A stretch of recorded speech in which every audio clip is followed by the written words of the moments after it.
Hello, welcome to South Today. I'm Sally Taylor. In tonight's programme, from the jungle camp at Calais to Bilbao, an increase in migrants targeting ferries en route to Portsmouth and Poole. Whether or not we eventually leave the European Union, this pressure will be there and will get worse. Beset by problems, a decision is made to take the Isle of Wight floating bridge out of service. Look to the skies, Bournemouth Air Festival takes off, despite the Battle of Britain memorial flight pulling out.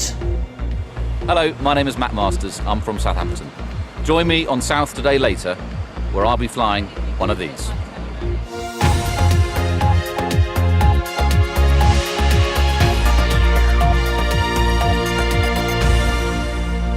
The show must go on. It's a well-known saying from the theatre and one that the organisers of the Bournemouth Air Festival have perhaps borrowed.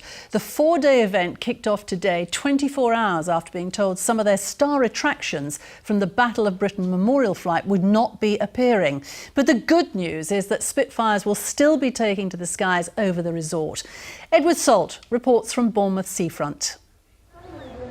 It was eyes to the skies as the curtain went up on this year's Bournemouth Air Festival.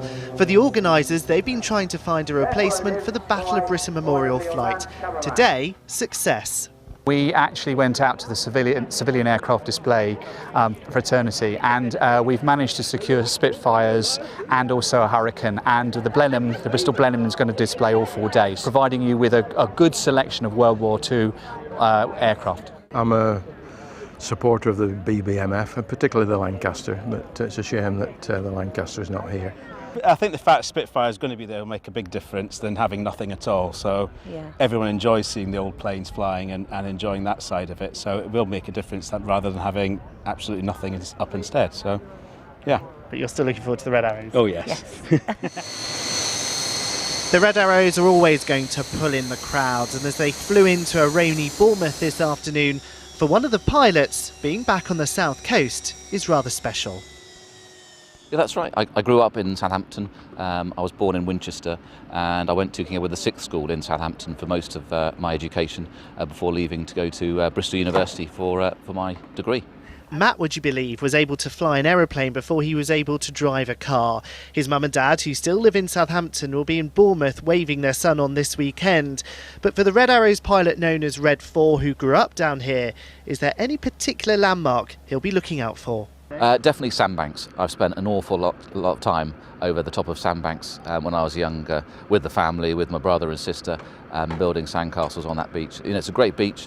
Bournemouth's a great place, and I look forward to displaying over the top of it later on.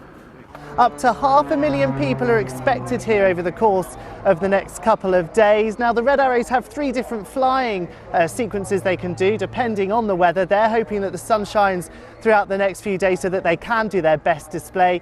Sadly, though, for me, Sally, they didn't want me to join the team, so I'll be back in the office with you tomorrow. Ed, thank you very much.